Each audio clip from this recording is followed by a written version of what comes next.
నేను కర్నూలులో వైజాగ్ బోర్డు పెడతా.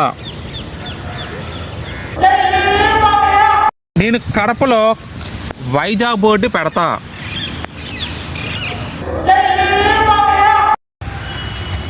నేను అనంతపూర్లో వైజాగ్ బోర్డు పెడతా. వీళ్ళని దృష్టిలో పెట్టుకొని నేను ఎక్కడ పడతా అక్కడ వైజాగ్ బోర్డు పెడతా. మీరు గనక నాకు అవకాశం ఇస్తే ఈ వైజాగ్ బోర్డు అనేది పెడతా.